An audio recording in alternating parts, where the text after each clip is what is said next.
আপনি মনে রাখেন, এই ওয়াকার সাহেব অথবা আর্মি যদি কোনো কু করার চেষ্টা করে, জনগণ গিয়ে ক্যান্টনমেন্টের ইট খুঁজে নিয়ে আসবে। ইট আপনাকে জিজ্ঞেস করতে চাই, আপনি কি বাংলাদেশের সেনাপ্রধান নাকি আপনি ভারতের সেনাপ্রধান? আপনার বক্তব্য, আপনার কথা আর ভারতের বক্তব্যের মধ্যে তো কোনো তফাৎ নাই। হাদি হত্যাকাণ্ডের তদন্ত কি তবে এক ভয়ঙ্কর মোড় নিতে যাচ্ছে? কেন বলা হচ্ছে সুটাব ফয়সালকে জীবিত ধরা প্রায় অসম্ভব? আর কে সেই নিপাতের কারিগর যার নাম শুনলে কেঁপে উঠবে শক্তবর্তী? সেনাপ্রধানকে নিয়ে হাদির সেই জ্বালাময়ী বক্তব্যই কি তার জন্য কাল হয়ে দাঁড়ালো? আজকের এই প্রতিবেদনে থাকতে হাদির হত্যা রহস্যের এমন কিছু অজানা তথ্য যা আপনার চিন্তার জগৎকে উলটপালট করে দিবে। এতদিন আমরা যা শুনে আসছি, হয়তো তার চেয়ে ভয়ঙ্কর সত্য অপেক্ষা করছে পর্দার আড়ালে। ইউনূস প্রশাসন এখন নড়ে চড়ে বসেছে। গোয়েন্দা সংস্থা DGFI এর একটি সূত্র দাবি করছে, হাদি হত্যাকাণ্ডের মূল শিকড় অনেক গভীরে। ফয়সাল করিম মাসুদ ভারতে পালিয়ে গেছে বলে যে খবরটি ছড়িয়ে গিয়েছে তার কোনো শক্ত প্রমাণ নেই। বরং আশঙ্কা করা হচ্ছে, ফয়সালকে যদি জীবিত উদ্ধার করা যায় তবে থলে থেকে এমন একটা বিড়াল বের হয়ে আসবে যা রাষ্ট্রের গুরুত্বপূর্ণ স্তব্ধগুলোকে কাঁপিয়ে দিতে পারে। এই কারণেই কি তবে ঘাতকদের জীবিত ধরার পথ রুদ্ধ করা হচ্ছে?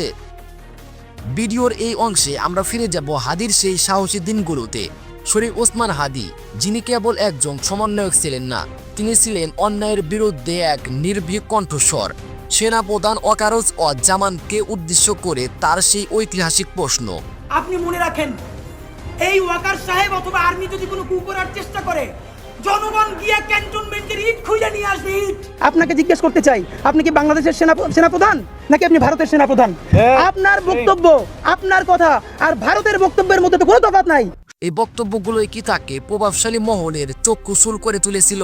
অনেকেই সন্দেহ করেছেন সরাসরি এই চ্যালেঞ্জগুলোই হয়তো শরীফ ওসমান হাদির জীবনের সবচেয়ে বড় ঝুঁকিপূর্ণ হয়ে দাঁড়িয়েছিল। ইনকিলাব মঞ্চ পরিষ্কার করে জানিয়ে দিয়েছে, তারা কোনো বন্দুকের যুদ্ধের নাটক দেখতে চায় না। তারা চায় খুনি ফয়সালকে জীবিত গ্রেপ্তার করা হোক। কেন এই দাবি? কারণ অতীতের ফ্যাসিবাদী শাসনামলে দেখা গেছে গুরুত্বপূর্ণ মামলার তথ্য দামাচাপা দিতে আসামিকে কয়েসফায়ারের নামে সরিয়ে দেওয়া হতো। হাদি হত্যা মামলার মাস্টারমাইন্ড কি তবে সেই একই পুরনো দাবার চাল চালছে? ফয়সাল যদি মারা যায় তবে আসল হাদি হত্যাকারীর মাস্টারমাইন্ড কখনোই প্রকাশ্যে আসবে না। এই আশঙ্কা এখন জনমনে তীব্র প্রশ্ন তুলেছে। এই মিয়া ফাইজলামি করেন, আপনার আইনমন্ত্রী বানানো হয়েছে কি আপনার খালি দায় অস্বীকার করবার জন্য? ইনকিলাব মঞ্চকে বাংলাদেশের গোয়েন্দা সংস্থার দায়িত্ব দিয়ে দেন, যেহেতু সব কাজে ইনকিলাব মঞ্চেরই করা লাগতেছে। এই হাদি হত্যাকাণ্ডের পর সরকার নড়ে চড়ে বসেছে। জুলাই বিপ্লবের সম্মুখ সারির যোদ্ধা ও সমন্বয়কদের জীবনের ঝুঁকি বিবেচনায় তাদের জন্য বিদেশি নিরাপত্তা ও গানম্যান ব্যবস্থা করা হয়েছে। তালিকায় রয়েছে নাইব ইসলাম, হাসনাত আবদুল্লাহ ও ডাক্তার শফিকুর রহমান সহ বেশ কয়েকজন শীর্ষ নেতা। শহীদ হাদির পরিবারকেও দেওয়া হচ্ছে বিশেষ পুলিশ পাহারা।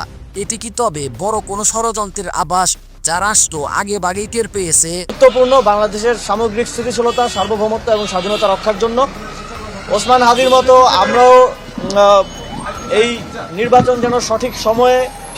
গত রবিবার রাষ্ট্রীয় অতিথি ভবন যমুনায় এক উচ্চ পর্যায়ে বৈঠকে প্রধান উপদেষ্টা ডক্টর মোহাম্মদ ইউনূস স্পষ্ট নির্দেশন দিয়েছেন যে নির্বাচনের আগে যে কোনো মূল্যে হাদির খুনিদের ধরতে হবে।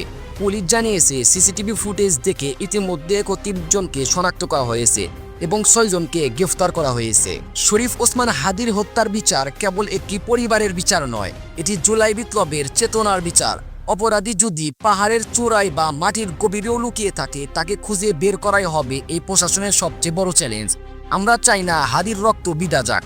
আল্লাহ তাআলা হাদি ভাইকে জান্নাতুল ফেরদাউস নসিব করেন এবং দেশ থেকে এই খুনি মাফিয়া চক্রান্ত নির্মূল করা হোক। বন্ধুরা, হাদি হত্যাকাণ্ডের নেপথ্যে থাকা এই মাস্টারমাইন্ড নিয়ে আপনার কি ধারণা? আপনি কি মনে করেন খুনি ফয়সাল কি জীবিত ধরা সম্ভব? আপনার মতামত জানান কমেন্টে।